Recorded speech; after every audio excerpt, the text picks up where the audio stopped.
বললেন বিএনপির যত কর্মী আছে প্রস্তাব কইরা দিলে নাকি সব ভাইসে যাবে।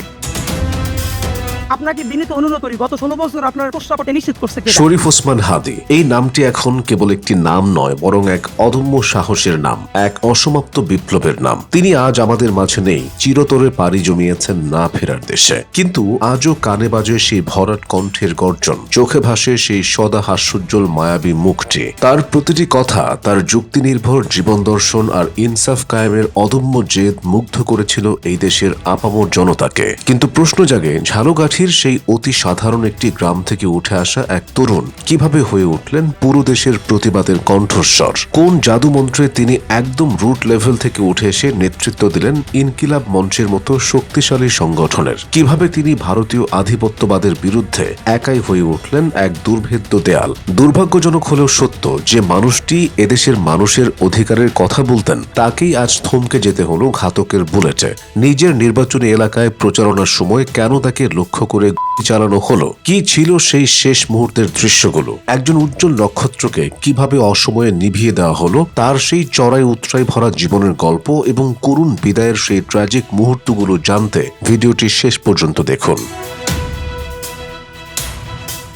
শরীফ ওসমান হাদী ছিলেন সময়ের একজন সাহসী তরুণ বিপ্লবী। তিনি কেবল বয়সে তরুণ ছিলেন না, বরং চিন্তা, কথা ও অবস্থানেও ছিলেন তীক্ষ্ণ ও অগ্রগামী। তিনি ছিলেন একাধারে একজন তুখোর বক্তা, স্পষ্টভাষী সংগঠক এবং রাজনৈতিক সাংস্কৃতিক সংগঠন ইনকিলাব মঞ্চের মুখপাত্র। তার কণ্ঠে প্রতিফলিত হতো এক প্রজন্মের ক্ষোভ, স্বপ্ন ও প্রতিবাদ। মঞ্চে দাঁড়িয়ে তার বক্তব্য ছিল আগুন ঝরা, যুক্তি নির্ভর ও আবেগ মথিত, যা মুহূর্তের মধ্যেই শ্রোতাদের নাড়িয়ে দিত এবং অন্যায়ের বিরুদ্ধে দাঁড়াতে উদ্বুদ্ধ করত। তার জীবন ছিল সময়ের হিসেবে ছোট, কিন্তু ঘটনার গভীরতায় ছিল বিস্তৃত ও ভারী। খুব অল্প সময়ের রাজনৈতিক যাত্রাতেই তিনি প্রত্যক্ষ করেছেন দমন পীড়ন, বৈষম্য, অনিয়ম ও ক্ষমতার অপব্যবহার। আর সেসবের বিরুদ্ধে আপোষহীন অবস্থান নেওয়াই ছিল তার রাজনীতির মূল দর্শন। রাজপথ, সমাবেশ কিংবা বক্তৃতার মঞ্চ, সবখানে তিনি ছিলেন নির্ভীক ও দৃঢ়।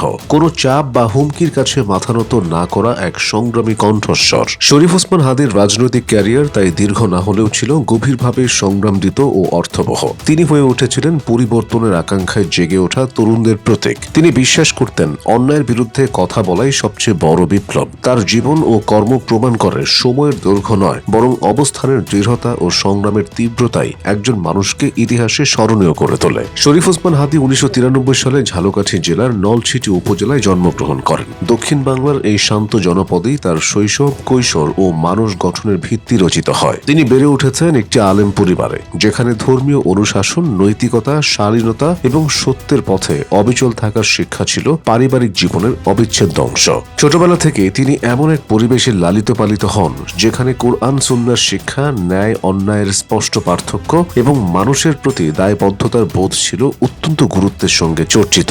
এই পারিবারিক পরিচয়কে তিনি কখনো গোপন করেননি, বরং অত্যন্ত গর্ব ও আত্মমর্যাদার সঙ্গে নিজেকে একজন আলেম পরিবারের সন্তান হিসেবে পরিচয় দিতেন। তার চিন্তা চেতনা, বক্তব্যের ভাষা এবং নৈতিক অবস্থান এই পারিবারিক প্রভাব স্পষ্টভাবে প্রতিফলিত হতো। আলেম পরিবারে বড় হওয়ার কারণে সমাজ, রাষ্ট্র ও মানুষের প্রতি তার দায়বোধ ছিল গভীর। আর অন্যায়ের বিরুদ্ধে দাঁড়ানোর সাহস পেয়েছিলেন পারিবারিক শিক্ষা থেকেই। এই পরিচয় তার কাছে কেবল একটি বংশগত পরিচয় নয়, বরং ছিল দায়িত্ব, আদর্শ ও মূল্যবোধের প্রতীক, যা তিনি আজীবন ধারণ করে চলার চেষ্টা করেছেন। তিনি ঝালকাঠি NS কামিল মাদ্রাসা থেকে তার শিক্ষা জীবনের সূচনা করেন। ধর্মীয় ও আধুনিক শিক্ষার সমন্বয়ে গড়ে ওঠা এই শিক্ষা প্রতিষ্ঠানে অধ্যয়নকালে তার মধ্যে শৃঙ্খলা, যুক্তিবোধ এবং সমাজ সম্পর্কে সচেতনতা ক্রমে বিকশিত হতে থাকে। মাদ্রাসার পাঠ্যক্রমের পাশাপাশি তিনি সমকালীন রাজনীতি, ইতিহাস ও সমাজ চিন্তা নিয়ে আগ্রহী হয়ে ওঠেন, যা ভবিষ্যতের চিন্তা চেতনার ভিত গড়ে দেয়। পরবর্তীতে তিনি উচ্চশিক্ষার জন্য দেশের সর্বোচ্চ বিদ্যাপীঠ ঢাকা বিশ্ববিদ্যালয়ে ভর্তি হন। সেখানে তিনি রাষ্ট্রবিজ্ঞান বিভাগে অধ্যয়ন শুরু করেন। রাষ্ট্র, ক্ষমতা, শাসন ব্যবস্থা, নাগরিক অধিকার ও রাজনৈতিক দর্শন এই বিষয়গুলো নিয়ে প্রাতিষ্ঠানিকভাবে পড়াশোনা করার সুযোগ তার চিন্তাকে আরও প্রখর ও বিশ্লেষণধর্মী করে তোলে। বিশ্ববিদ্যালয় জীবনেই তিনি বক্তৃতা, আলোচনা ও সংগঠনের মাধ্যমে নিজেকে একজন সচেতন ও সক্রিয় ছাত্র হিসেবে প্রতিষ্ঠিত করতে থাকেন। শিক্ষা জীবনের একটি পর্যায়ে হাদী ঢাকার রামপুর এলাকায় বসবাস শুরু করেন। এই এলাকাতেই তিনি ধীরে ধীরে স্থানীয় সামাজিক ও রাজনৈতিক কর্মকাণ্ডের সঙ্গে সম্পৃক্ত হন। বিশেষ করে জুলাই আন্দোলনের সময় তিনি সরাসরি মাঠ পর্যায়ের সাংগঠনিক কর্মকাণ্ডে যুক্ত ছিলেন। আন্দোলন আন্দোলনের প্রস্তুতি, সমন্বয় এবং অংশগ্রহণকারীদের মধ্যে যোগাযোগ রক্ষার দায়িত্বে তিনি গুরুত্বপূর্ণ ভূমিকা পালন করেন। সেই সময় তাকে রামপুরা এলাকার সমন্বয়ক হিসেবে দায়িত্ব দেওয়া হয়। সে দায়িত্ব তিনি নিষ্ঠা, সাহস ও সক্রিয়তার সঙ্গে পালন করেন। এই পর্বেই তিনি একজন সংগঠক ও মাঠ পর্যায়ের কর্মী হিসেবে পরিচিত হয়ে ওঠেন এবং আন্দোলন কেন্দ্রিক রাজনীতিতে তার ভূমিকা স্পষ্টভাবে দৃশ্যমান হয়। 2024 সালের ঐতিহাসিক জুলাই গণ অভ্যুত্থানে শরীফ ওসমান হাদী একজন সক্রিয় ও সম্মুখ সারির জুলাই যোদ্ধা হিসেবে ব্যাপক পরিচিতি লাভ করেন। রাজপথের আন্দোলন, সংগঠনের সমন্বয় এবং প্রতিবাদী কণ্ঠকে দৃঢ়ভাবে উচ্চকিত করার ক্ষেত্রে তিনি ছিলেন নিরলস ও আপোষহীন। আন্দোলনের প্রতিটি সংকটময় মুহূর্তে তিনি সাহসের সঙ্গে মাঠে উপস্থিত থেকেছেন, অন্যায়ের বিরুদ্ধে কথা বলেছেন এবং তরুণদের সংগঠিত করতে গুরুত্বপূর্ণ ভূমিকা পালন করেছেন। পরবর্তী সময়ে বাংলাদেশ আওয়ামী লীগকে নিষিদ্ধ করার দাবিতে যে আন্দোলন গড়ে ওঠে, সেখানেও শরীফ ওসমান হাদীকে অন্যতম গুরুত্বপূর্ণ তরুণ নেতৃত্ব হিসেবে বিবেচনা করা হয়। তিনি শুধু রাজপথে নয়, বক্তব্য ও অবস্থানের মাধ্যমেও আন্দোলনের নৈতিক ও রাজনৈতিক ভিত্তি তুলে ধরতে সচেষ্ট ছিলেন। এই পর্যায়ে তিনি এমন একজন তরুণ নেতার প্রতিচ্ছবি হয়ে ওঠেন যিনি ভয়কে জয় করে সামনে এগিয়ে যেতে জানেন। তার কাছে রাজনীতি মানে ক্ষমতার মোহ নয়, বরং ন্যায়, জবাবদিহি ও জনগণের অধিকার প্রতিষ্ঠার সংগ্রাম। ইনকিলাব মঞ্চের মুখপাত্র হিসেবে তার বক্তব্য ছিল সুসংগঠিত, যুক্তি নির্ভর ও আবেগমথিত। ফলে তা দ্রুতই রাজপথ ও সামাজিক পরিসরে আলোচনার কেন্দ্রবিন্দুতে পরিণত হয়। বিশেষ করে ভারতীয় আধিপত্যবাদ বিরোধী আন্দোলনে তিনি ছিলেন অত্যন্ত সোচ্চার। তিনি মনে করতেন বাংলাদেশের রাজনৈতিক সার্বভৌমত্ব, অর্থনৈতিক স্বার্থ ও সাংস্কৃতিক স্বাতন্ত্র্য রক্ষার জন্য এই আধিপত্যবাদী প্রভাবের বিরুদ্ধে স্পষ্ট অবস্থান নেওয়া জরুরি।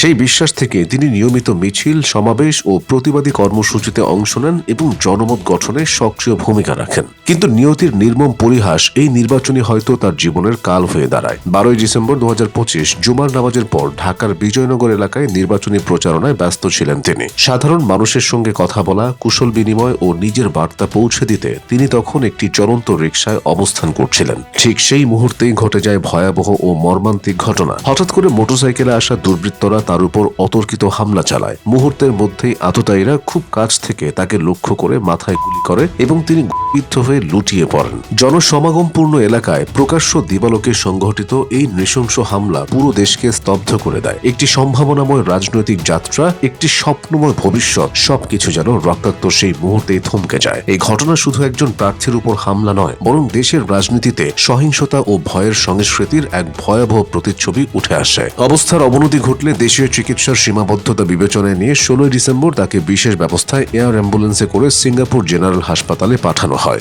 দেশের বাইরে উন্নত চিকিৎসা ও বিশেষজ্ঞদের তত্ত্বাবধানে তাকে বাঁচিয়ে তোলার শেষ চেষ্টা হিসেবে এই সিদ্ধান্ত নেওয়া হয়। সিঙ্গাপুর পৌঁছানোর পর তাকে নিবিড় পর্যবেক্ষণে রাখা হয় এবং একাধিক জীবন রক্ষাকারী চিকিৎসা পদ্ধতি প্রয়োগ করা হয়। এরপর টানা কয়েকদিন তিনি জীবন ও মৃত্যুর সন্ধিক্ষণে লড়াই চালিয়ে যান। প্রতিটি মুহূর্ত ছিল উৎকণ্ঠায় ভরা। পরিবার, সহযোদ্ধা ও দেশবাসী অধীর আগ্রহে তার সুস্থতার জন্য অপেক্ষা করছিলেন, দোয়া করছিলেন। কিন্তু শেষ পর্যন্ত সব প্রত্যাশা ও প্রার্থনাকে ছাপিয়ে নিয়তি তার নির্মম সিদ্ধান্ত জানিয়ে দেয়। 18 ডিসেম্বর 2025 বাংলাদেশ সময় রাত 9:45 সিঙ্গাপুরের হাসপাতালে শরীফ ওসমান হাদী শেষ নিঃশ্বাস ত্যাগ করেন। তার মৃত্যুর খবরে দেশ জুড়ে নেমে আসে শোকের ছায়া। একজন সংগ্রামী তরুণ নেতা, একটি প্রতিবাদী কণ্ঠ এবং একটি সম্ভাবনাময় ভবিষ্যৎ চিরতরে থেমে যায়।